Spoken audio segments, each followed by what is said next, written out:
El día de hoy continuaremos con nuestro estudio que comenzamos la semana pasada, un estudio acerca del mandato divino que encontramos ahí en Santiago 4:11. Si tienen sus Biblias, vayan allá por un momento. Santiago capítulo 4, verso 11, un mandato divino, es decir, un mandato de Dios muy confrontador, ¿verdad? Pero que necesitamos escuchar. Santiago capítulo 4, verso 11. Vean ahí en sus Biblias, Santiago 4, verso 11. Hermanos, no murmuréis los unos de los otros. El que murmura del hermano y juzga a su hermano, murmura de la ley y juzga a la ley. Pero si tú juzgas a la ley, no eres hacedor de la ley, sino juez. Verso 12. Uno solo es el dador de la ley, que puede salvar y perder. Pero tú, ¿quién eres para que juzgues a otro? Una vez más, hoy continuaremos con este estudio en relación a este mandato divino de no murmuren los unos de los otros. En otras palabras, lo recordábamos la semana pasada, no hables mal de tu hermano en su ausencia. No difames a tu hermano a sus espaldas. No levantes calumnias en contra de tu hermano que no está presente. Esa es la idea. Este mandato lo vimos la semana pasada, un mandato en términos negativos. Es un mandato que no debemos hacer y que forma parte de la dinámica que debe de observarse en la vida de la iglesia. Somos ordenados, somos mandados por nuestro amado Padre Celestial al no estar murmurando los unos de los otros. Y esto es muy importante, hermanos. No solamente pensando en el contexto de la iglesia, aquí en la iglesia local, sino también en tu familia. Si tienes un esposo, una esposa, creyentes, hijos, no debes de estar murmurando, ¿verdad? No deben estar hablando, criticándose, hablando mal en su ausencia. Esto trasciende incluso ahí en la familia, si tienes familia cristiana. Entonces somos ordenados por nuestro amado Padre Celestial a que a sus hijos, entre nosotros los hermanos, no estemos murmurando, no estemos criticando. Él no desea eso en su familia, es un mandato de Dios. Es como si Dios nos dijera, eviten esa práctica. Esa práctica está prohibida en mi familia, no lo deben de hacer. ¿Por qué? Porque es pecado para Dios, es pecado para Dios, es algo que desagrada a Dios. Y no debemos perderlo de vista, hermanos. La murmuración es un pecado delante de Dios, no le agrada a Dios. Además, es un pecado, lo sabemos, asociado con nuestra lengua, que tiene una característica muy singular. Escuchen bien, es el pecado incendiario. Este pecado con la lengua, la murmuración, es el pecado incendiario. Vean cómo lo señala Santiago ahí en el capítulo 3, verso 6. Noten, la lengua, ¿qué es? Un fuego, un mundo de maldad. La lengua está puesta entre nuestros miembros y vean lo que hace. Contamina todo el cuerpo e inflama la rueda de la creación. Y luego nos dice algo muy feo y gráfico. Y ella misma es inflamada por el infierno. ¡Wow! Terrible. Nuestra lengua, cuando pecamos con ella, cuando murmuramos, mentimos, inflamamos no solamente nuestro entorno, sino nuestra lengua es inflamada antes por el infierno, ¿verdad? Muy fuerte, muy gráfico es Dios en cuanto a este pecado. Esa es la capacidad negativa de nuestra lengua. Hasta ahí podemos llegar si no la sometemos a la palabra de Dios, a Dios mismo. Pero antes de comenzar o seguir avanzando, vamos a orar para pedirle al Señor su ayuda mientras estudiamos ahí su palabra. Señor, en esta mañana venimos ante ti en el nombre de tu Hijo Jesucristo, porque es solamente a través de Él que podemos llegar a ti. No podemos llegar por nuestros propios méritos. No podemos llegar invocando el nombre de una virgen, de un santo o de un ídolo. Necesitamos llegar a ti por medio del único mediador entre ti y los hombres, Jesucristo hombre, el Dios hombre, quien se encarnó, se humanó, nació de una mujer para salvar a hombres. Vino como hombre para salvar a hombres y mujeres. Señor, te adoramos y te damos gracias porque podemos hacerlo gracias a tu gran misericordia, a tu impresionante gracia salvífica para con nosotros, Señor. Nos humillamos ante ti y te damos gracias por tu amor tan grande, Señor, con que nos has cautivado, con que nos has hecho renacer para una nueva vida. Nuestra vida ha pasado, Señor, la vieja, y ahora tenemos nueva vida en Cristo y te damos gracias por esta gran realidad, Señor, por esta gran bendición. Es un tesoro tan grande que debemos recordar siempre, a cada momento y a cada instante, la salvación de nuestras almas, algo que no merecíamos. Pero gracias por tu Hijo Jesús. Hoy venimos en su nombre humillados a adorarte, a alabarte, a congregarnos en su nombre para exaltarte a ti, nuestro Dios Trino, Dios Padre, Dios Hijo y Dios Espíritu Santo. Te alabamos, Señor. Reconocemos que tú eres el único Dios verdadero, el que hizo los cielos y la tierra, el que al final quemará todo y creará nuevos cielos y nueva tierra. Señor, gracias porque somos coherederos con tu Hijo Jesucristo, a quien amas con un amor perfecto. Y también nosotros, al ser unidos a Él, disfrutamos de esa clase y cantidad de amor. ¡Qué privilegio, Señor! Siendo personas que merecíamos tu ira, ahora disfrutamos de esa clase de amor tuyo como Padre que tienes hacia tu eterno Hijo. Nosotros lo podemos disfrutar y de hecho lo disfrutamos y te damos gracias, Señor. Gracias, esto nos humilla, Señor, porque nos hace recordar que muchas veces estamos pecando contra ti, estamos pecando contra tu Hijo, a la veces desviarnos de su consejo, de lo que Él nos ha dejado en su palabra, en la palabra de Cristo, y por eso pedimos perdón, Señor. Por favor, perdónanos. Por favor, límpianos en esta mañana, porque muchas veces nuestro tesoro no lo consideramos a Él como nuestro mayor y más grande tesoro. Atesoramos otras cosas, la vida, la salud, un trabajo, dinero, éxito profesional, calificaciones exitosas, incluso hijos, esposo o esposa. Por favor, perdónanos, Señor, porque somos tan rebeldes por nuestro cuerpo pecaminoso pegado a nosotros. Por eso venimos necesitados como mendigos de tu perdón. Señor, rogamos que nos limpies en esta mañana. Te suplicamos, Señor, que por favor nos perdones. Nos permitas ahora estudiar tu palabra. Queremos venir, Señor, con humildad en nuestro corazón para atender tu consejo. Deseamos como hijos tuyos, Señor, escucharte a ti, nuestro amado Padre, para que tú seas quien dirija nuestras vidas. Deseamos estar ahí, Señor, en tu familia, disfrutando de un Padre tan amoroso y de hermanos a quien nos has regalado, Señor, edificándonos mutuamente y procurando nuestro bien unos a otros. Así que por eso te pedimos tu ayuda mientras estamos estudiando este pasaje, este tema en particular. Por favor, Señor, danos entendimiento, ilumina nuestras mentes para estudiar tu palabra con mucha decisión. Ayúdanos a estar concentrados, Señor, y a examinar nuestras vidas. Todo esto oramos en el nombre de Jesús. Amén.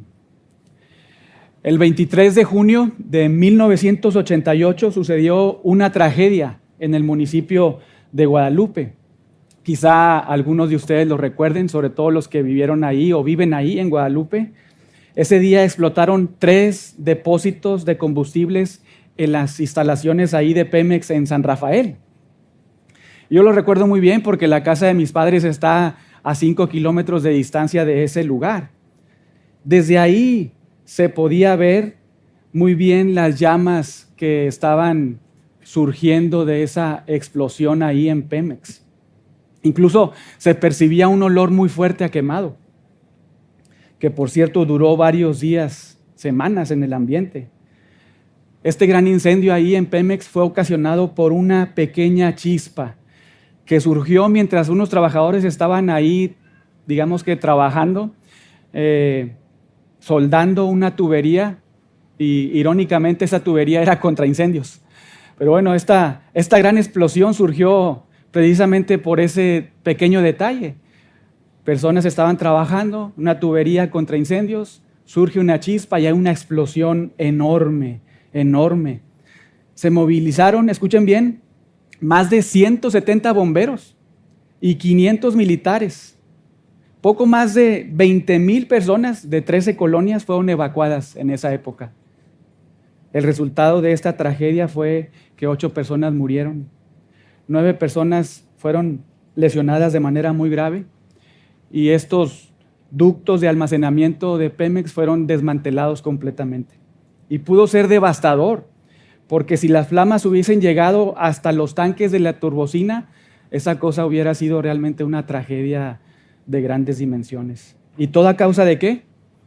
De una pequeña chispa, ¿verdad? Una pequeña chispa que surgió ahí mientras unas personas estaban trabajando, estaban soldando.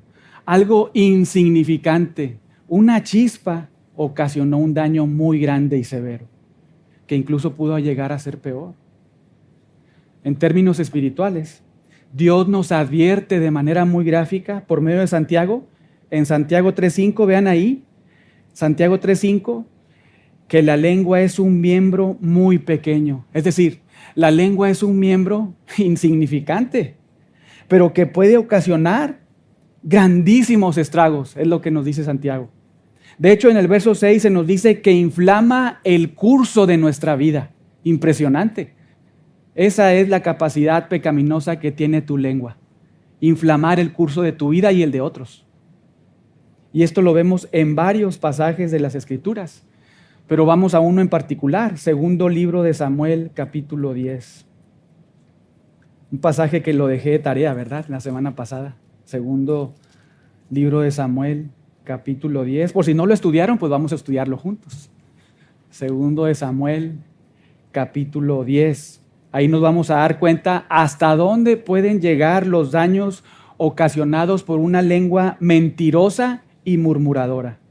Segundo de Samuel, capítulo 10.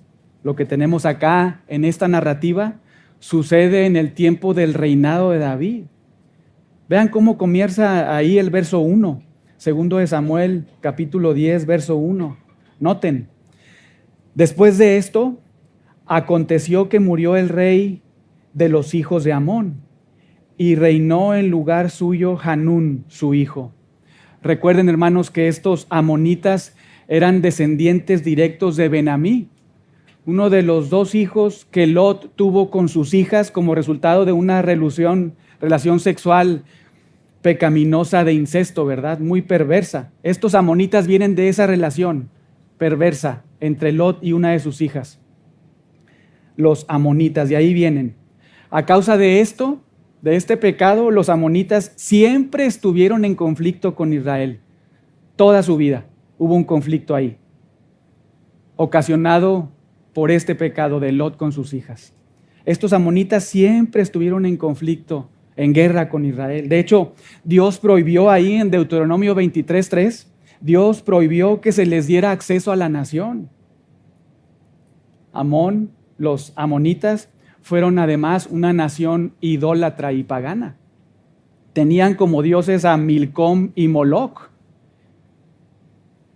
De hecho, esta nación que debió ser como que alejada de Israel a causa de el adulterio espiritual de Israel, en lugar de Israel separarse de esta nación, vemos de manera muy triste que Israel se volcó a estos dioses.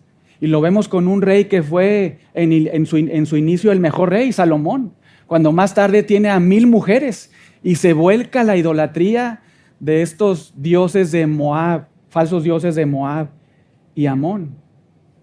Pero vean cómo continúa el verso 2, con ese contexto y eso en mente. Verso 2, y dijo David, ¿en relación a qué? A esta que había pasado en el 1, ¿verdad? Que murió el rey de los hijos de Amón y reinó en su lugar Hanún su hijo. Y entonces David sabe esto y dice algo, verso 2. Yo haré misericordia con Hanún, hijo de Nahash, como su padre la hizo conmigo. Y envió David sus siervos para consolarlo por su padre.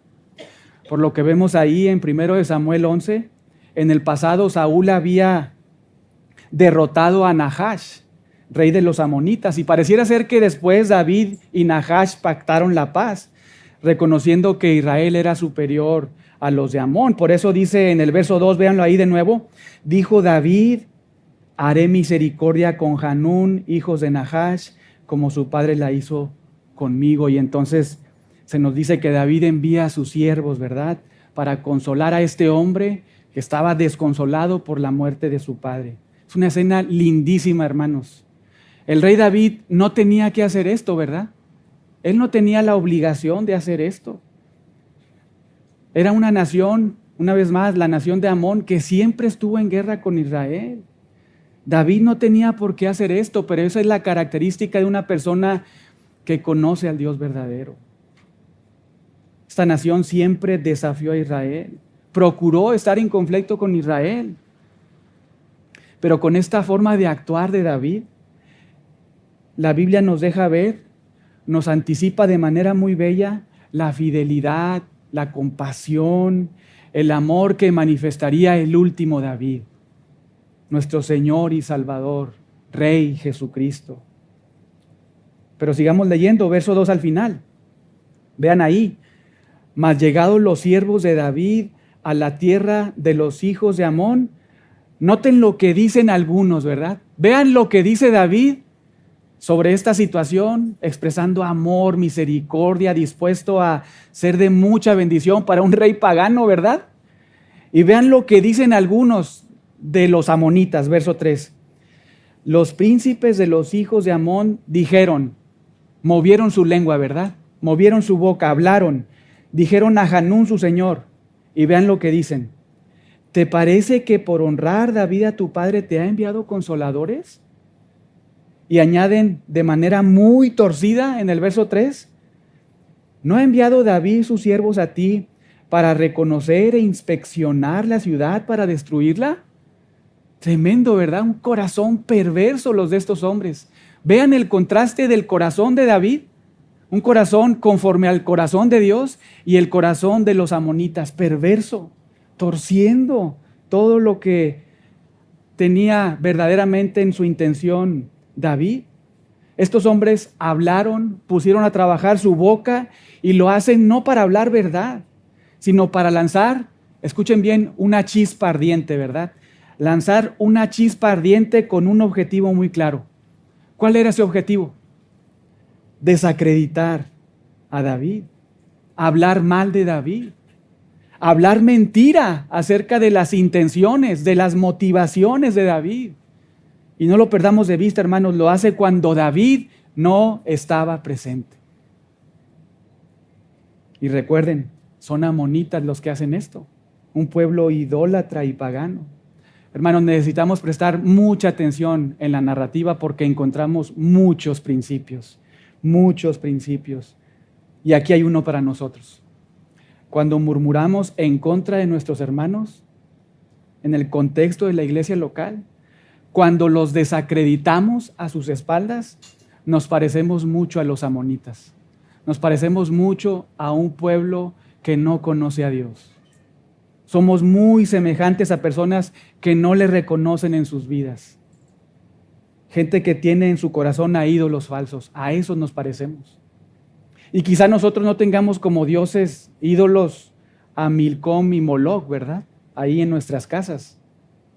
Pero quizás sí tengamos como ídolos al orgullo, a la soberbia. Porque cuando murmuramos en contra de un hermano o una hermana, nos sentamos en una silla muy alta para juzgar a otros, para murmurar en contra de otros. Nosotros tan pequeños nos sentamos en una silla altísima y empezamos a señalar, a juzgar. Pero vean lo que ocasiona esta, digamos, chispa amonita en el corazón de Hanún, rey de los amonitas, verso 4. Vean sus Biblias, verso 4. Entonces Hanún tomó los siervos de David, les rapó la mitad de la barba, les cortó los vestidos por la mitad hasta las nalgas y los despidió. ¿Qué significa eso?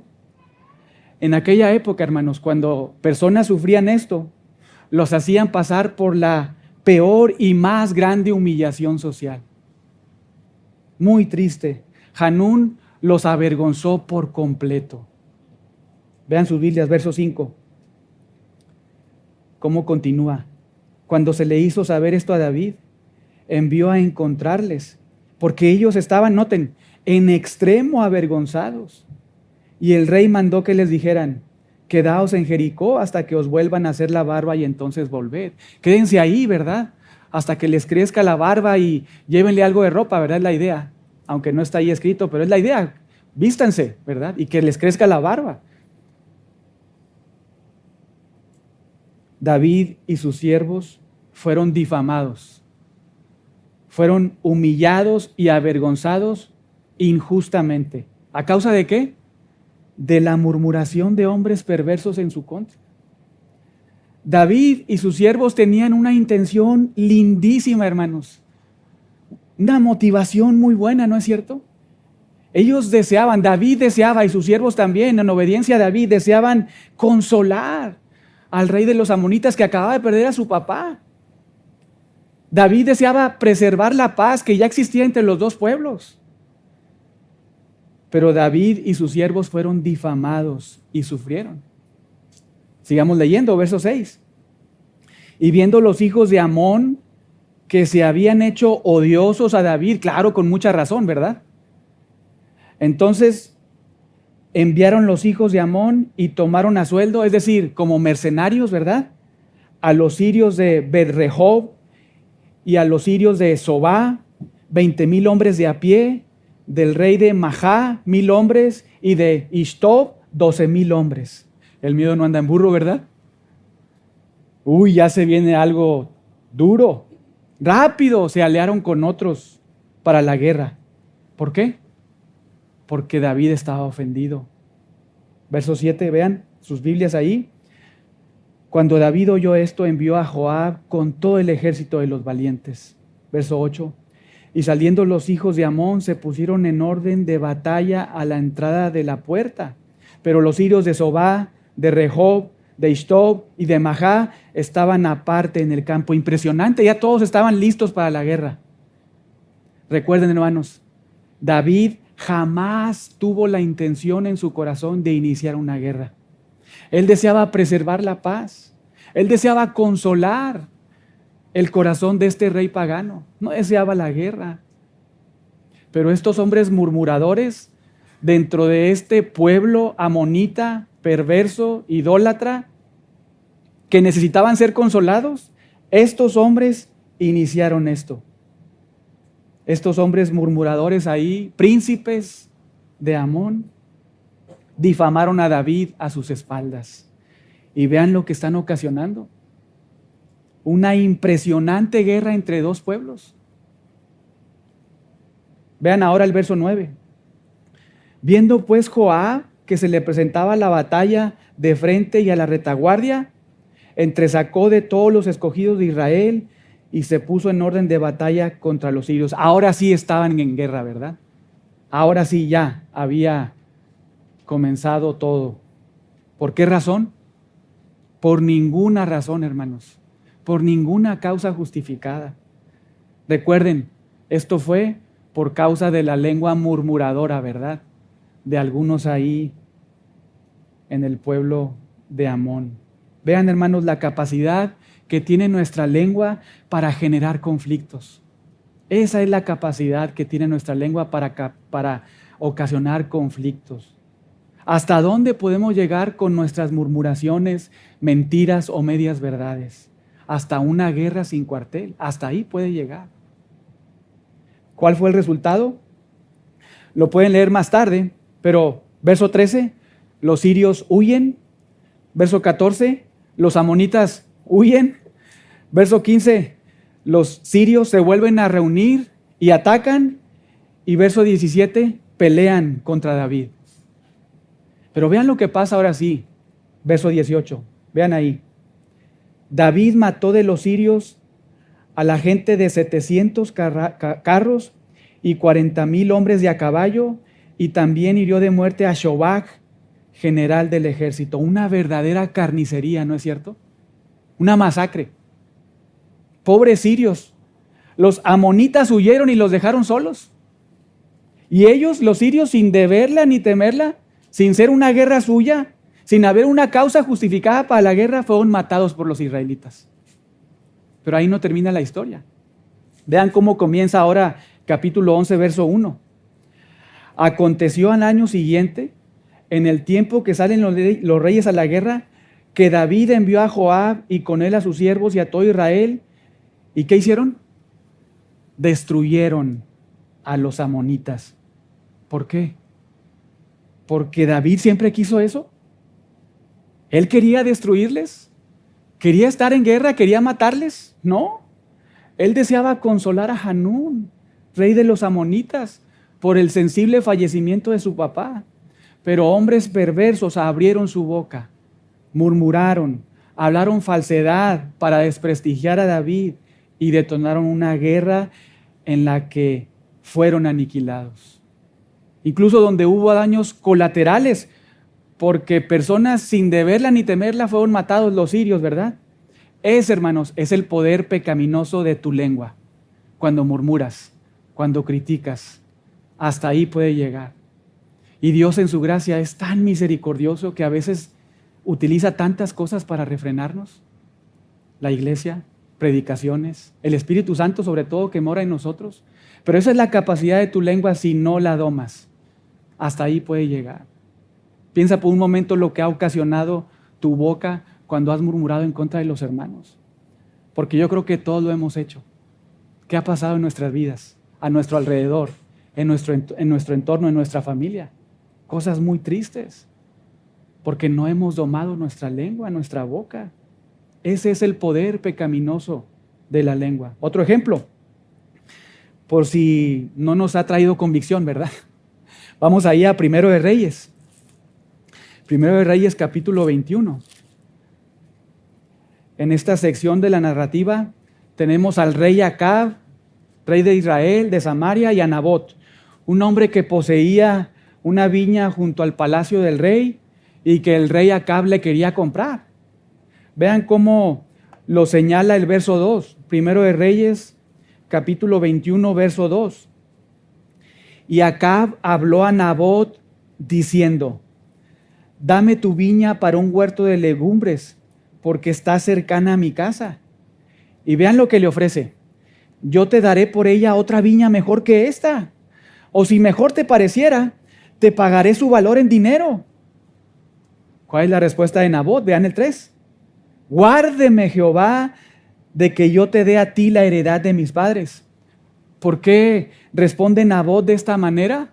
Pudiendo haber recibido otra viña mejor, pudiendo incluso haber recibido muchísimo dinero.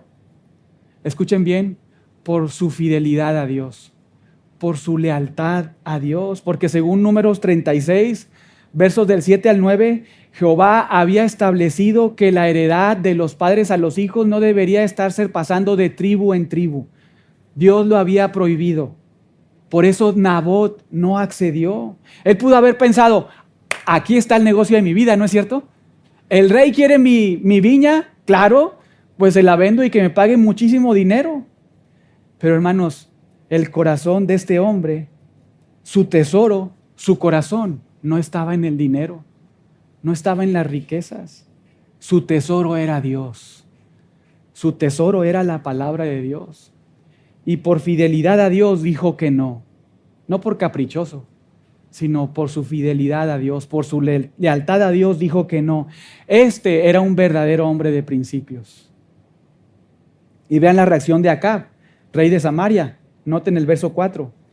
Y vino Acab a su casa triste y enojado. Vean, el rey que debió haber estado obedeciendo la ley. Este rey que incluso, según lo vemos ahí en el antiguo pacto, debían estar ellos para memorizarse la ley, estar transcribiendo la ley, una copia, ¿verdad? Todo rey que llegaba ahí al reino tenía que estar copiando la ley. Este rey, en lugar de volcar su corazón para adorar a Dios y obedecer a Dios, no lo hace así. Dice que viene acá y en lugar de gozarse por la fidelidad de este otro hombre, Nabot, dice que se va a su casa triste y enojado por la palabra que Nabot de Jezreel le había respondido diciendo: no te daré la heredad de mis padres. Y se acostó en su cama como niño chiflado, ¿verdad? Cuando dice ahí que se vuelve a su rostro, es que se voltea hacia la pared y no come. Muy triste. Y luego viene Jezabel, ustedes saben, esta perversa mujer, adoradora de Baal, que después Dios la castiga y la mata muy feo. Pero vean lo que hace Jezabel en este punto, verso 5. ¿Qué le dice a su esposo? ¿Por qué está tan decaído tu espíritu y no comes? Y en el verso 6, Acab le explica todo, ¿verdad? A Jezabel. Y vean lo que le dice Jezabel en el verso 7. ¿Eres tú ahora rey sobre Israel? Levántate y come y alégrate, yo te daré la viña de Nabot de Jezreel. ¿Y qué creen que hace Jezabel? Ella manda a 2 hombres perversos igual como ella para que mientan contra Nabot y muera apedreado. Noten, verso 9. Proclamad ayuno y poned a Nabot delante del pueblo. Verso 10. Vean ahí. Poned a 2 hombres perversos delante de él que atestiguen, que hablen, ¿verdad? Que muevan su boca contra él y digan, mentira, engaño. Tú has blasfemado a Dios y al rey. Y entonces sacadlo y apedrearlo para que muera. Y esto es exactamente lo que sucede. Estos 2 hombres perversos, criminales y sin valores, hablan mentira de Nabot. Lo desacreditan ante todos, hermanos. Y entonces, verso 13 al final, vean lo que le sucede. Lo llevaron fuera de la ciudad, lo apedrearon y murió. Hasta ahí puede llegar este pecado con una lengua perversa, mentirosa y murmuradora. Este pecado, hermanos, murmuración, crítica, chisme, escuchen bien, es un pecado que Dios aborrece. Una vez más, la murmuración, crítica, chisme, no lo pierdan de vista. Es un pecado que Dios aborrece, que no agrada a nuestro Dios. Y esto se nos deja ver desde el antiguo pacto. En el Antiguo Testamento, por ejemplo, en la ley de Moisés, vayan ahí a Éxodo. Éxodo capítulo 23.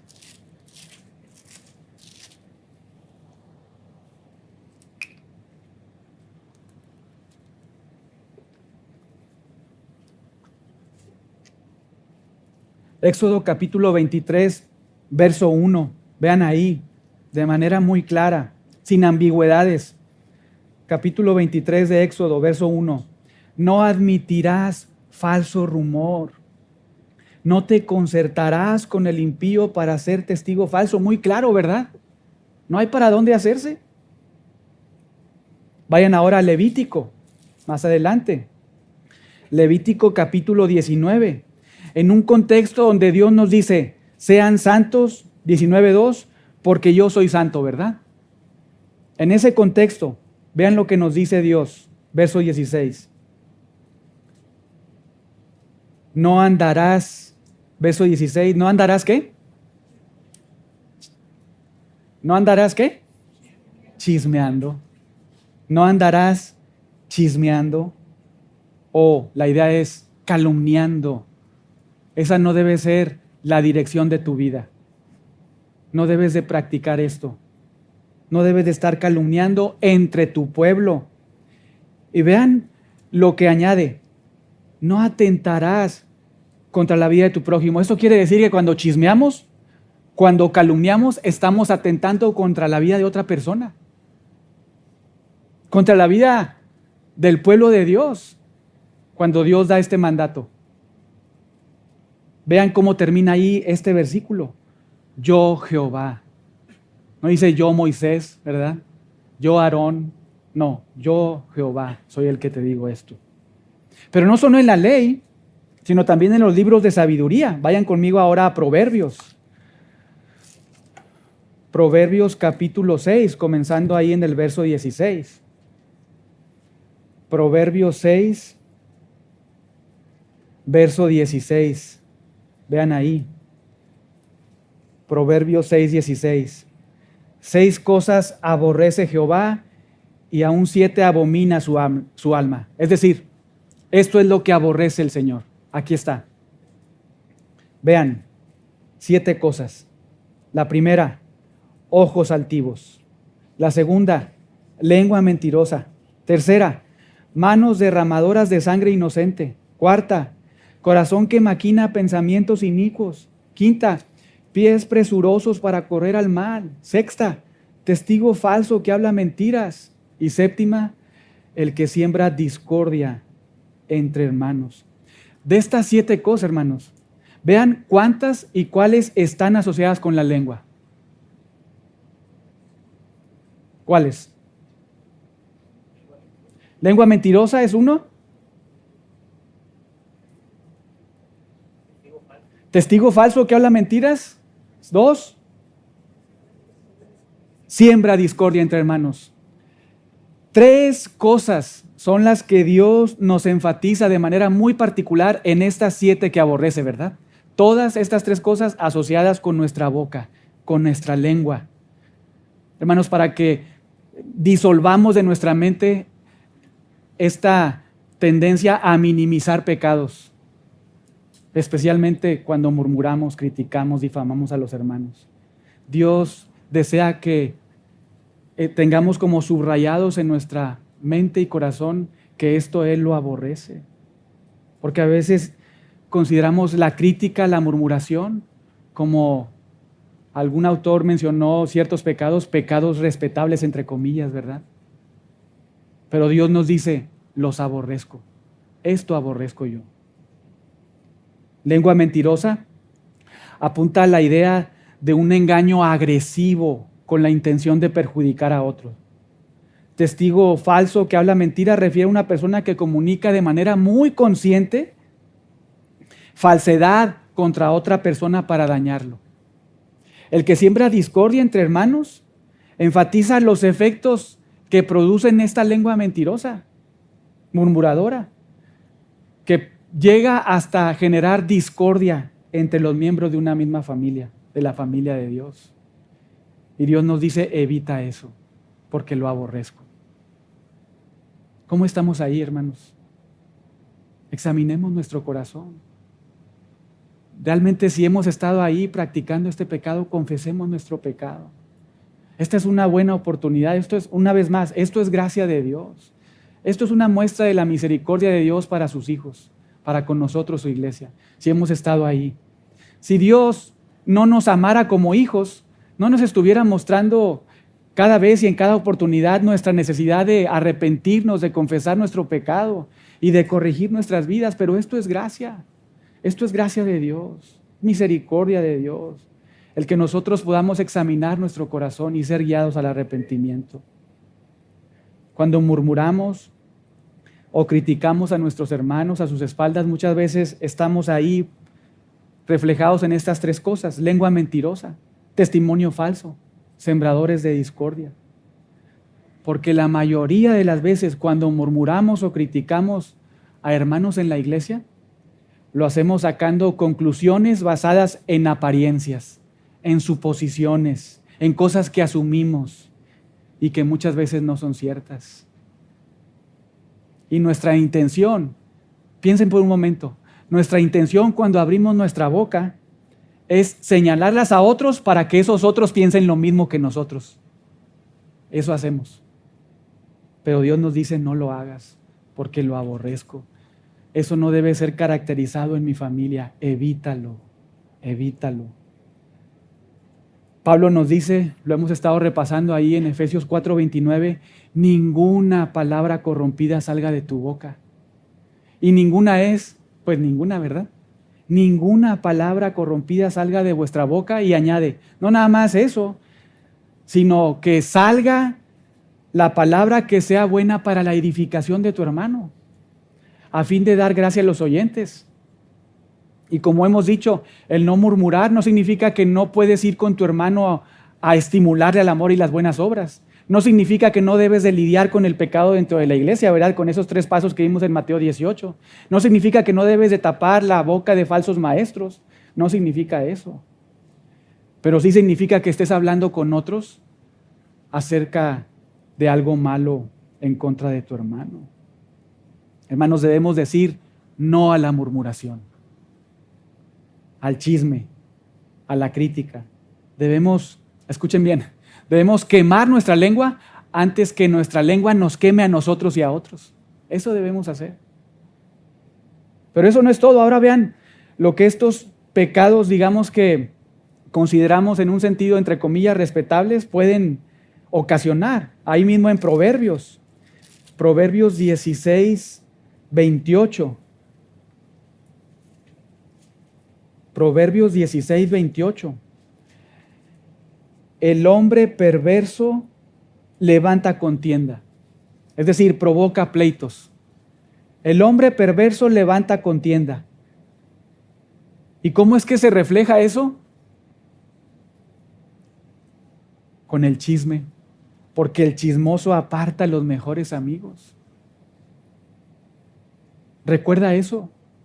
Cuando estás a punto de murmurar, de estar ahí ocasionando esto en tu vida, un chisme, y propagarlo, vas a propagar también una contienda.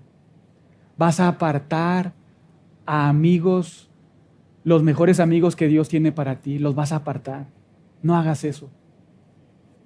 Proverbios 17, 9. Vean qué es lo que hace una persona chismosa cuando ve pecado en otro. Cuando la divulga, dice ahí, aparta al amigo. No debemos de estar divulgando eso. ¿Qué debemos de hacer? Lidiar con el pecado. Una vez más, Mateo 18, ¿verdad? No tengo por qué andar divulgando el pecado de otros. El que cubre la falta busca amistad. Pero muchas veces no estamos ahí, ¿verdad? Muchas veces estamos divulgando la falta. Debemos cuidarnos de no estar moviendo la boca en este sentido, porque todos, sin excepción, podemos caer en ese pecado. Todos estamos ahí. En un momento de nuestra vida hemos estado ahí. Y si no estamos ahí ahorita, podemos estar ahí en un futuro. Podemos estar ahí, debemos estar muy alertas. Porque vean cómo se aparece esta tentación ante nuestros ojos. Proverbios 18:8. Proverbios 18:8. Vean cómo se aparece, ¿verdad? Las palabras del chismoso son como ¿qué? Bocados suaves. Así se aparece esta tentación. Así. Y vean hasta dónde penetran. Hasta las entrañas. ¿Qué es esto? Hasta lo más íntimo de tu corazón. Hasta lo más íntimo, hasta el interior de tu vida. Hasta ahí llega este pecado. Afecta todo tu ser. Hasta lo más profundo de nuestro interior.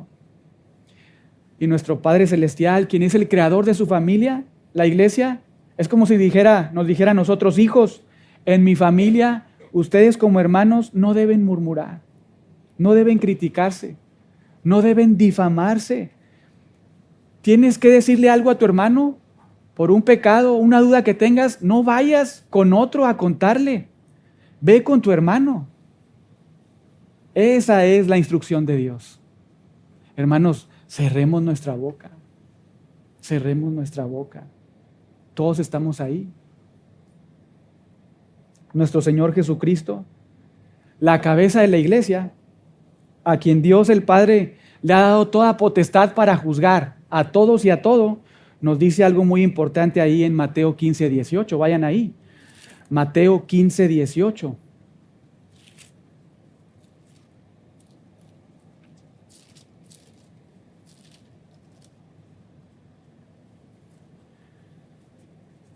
Mateo 15, 18. Lo que sale de la boca, vean de dónde sale. Del corazón. Y eso contamina al hombre. Lo que sale de la boca, del corazón sale, y eso es lo que contamina al hombre. Muchas veces nos cuidamos de comer ciertas cosas, ¿verdad? Y a veces, de tomar otras cosas y las vemos muy pecaminosas. Pero vean lo que nos dice el Señor. Lo que sale de tu boca es lo que contamina tu vida. Y no prestamos muchas veces atención a esto. Verso 19. porque del corazón salen los malos pensamientos, los homicidios, los adulterios, las fornicaciones, los hurtos. Y noten la parte final, los falsos testimonios, las blasfemias. La Biblia de las Américas lo traduce mejor, las calumnias.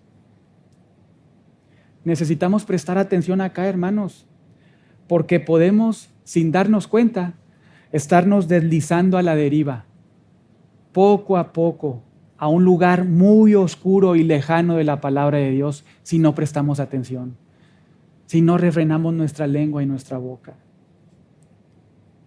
Porque incluso quizá la crítica o la murmuración ya se ha hecho en tu vida una práctica o un hábito pecaminoso. Ya lo ves como algo normal, es algo natural en ti. Necesitamos desarraigarlo de nuestra boca. Necesitamos quitarlo de manera decidida. Como nos enseña Pablo ahí de manera muy gráfica, en 1 Corintios 9:27, debemos noquear, es la idea, a nuestro cuerpo, golpear a nuestro cuerpo, noquearlo hasta dejarlo en la lona. Nuestra boca, nuestra lengua. Vean ahí 1 Corintios 9:27, obvio esto lo está hablando ahí Pablo en el contexto del evangelismo, ¿verdad? Cuando dice que él es libre en Cristo, pero se limita en ciertas cosas para evangelizar a ciertos grupos. Pero vean el principio que está ahí en el 9:27. Dice Pablo, comenzando en el 26, en la parte final, dice: de esta manera peleo, no como quien golpea al aire, sino que golpeo mi cuerpo. Y la idea es, le hago un moretón en el ojo a mi cuerpo. Lo noqueo, lo mando a la lona. Así de decidido está Pablo, por abstenerse en su cuerpo a pecar, ¿verdad? Por ganar a otros, es la idea en el contexto del evangelismo. Golpeo mi cuerpo de manera muy decidida. Le decía a los jóvenes ahí el viernes, ¿verdad? Porque fuimos a este pasaje, como Julio César Chávez, ¿verdad? Los más viejos. O ahora los más nuevos, como el Canelo ahí, decidido ir, o Mike Tyson, allá más atrás, ¿verdad? Que de forma decidida van ahí a noquear a alguien. Pablo dice: así estoy yo. Así estoy yo, porque sé que mi cuerpo, si no lo noqueo, me va a noquear a mí. Si yo no domino a mi cuerpo, si yo no lo mando a la lona, me va a mandar a la lona a mí, porque me va a llevar a pecar.